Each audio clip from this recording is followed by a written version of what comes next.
Bonjour à tous, alors aujourd'hui je vais vous parler de la claire olfactive et de la claire gustative.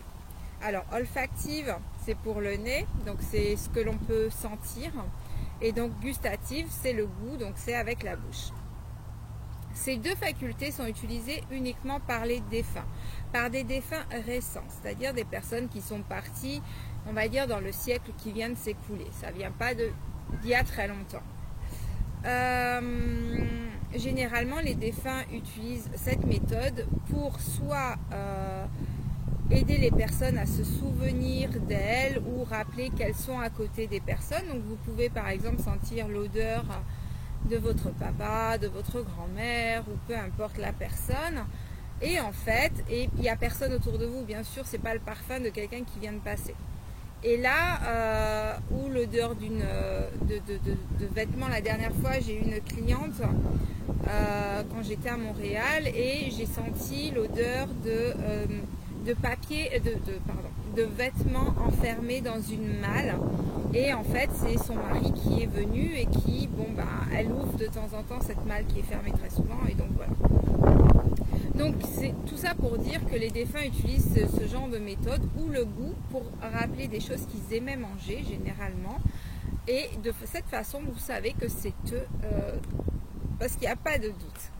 Généralement, si vous consultez un médium, le médium aura plus de la claire olfactive que gustative, quoique des fois gustative quand même. Par exemple, j'ai déjà eu un goût de pâte particulière dans la bouche et quand j'ai dit à la personne c'était son plat préféré, effectivement. Donc voilà, donc ça peut être vous qui ressentez ces choses-là et donc c'est leur façon de rentrer en communication avec vous, ou ça peut être tout simplement par un médium. Sachant que tout le monde est médium à la base, je vous le rappelle, d'accord? Alors, comment développer ces facultés? Alors, ces deux facultés-là, je pense que je les ai développées sans vraiment le vouloir. Quand j'étais plus jeune, je faisais des dégustations très régulièrement. Et donc, pour les dégustations, il fallait utiliser donc son palais ou l'odorat. Et de ce fait, j'ai développé une aptitude à reconnaître les aliments, à reconnaître les odeurs, etc. Et c'est comme ça que du coup, j'arrive à percevoir les odeurs ou les goûts que les défunts peuvent me transmettre comme information. Donc, c'est aussi simple que ça. Entraînez-vous, vous pouvez bander vos yeux par exemple. Vous demandez à un ami de mettre plusieurs saveurs, senteurs et de vous faire goûter et de reconnaître, de différencier chaque aliment. Essentiellement les légumes ou les sauces, ce genre de choses. Et pour l'odorat, pareil, différents types de parfums ou différents types de senteurs tout simplement, et apprendre à les reconnaître et pouvoir les différencier.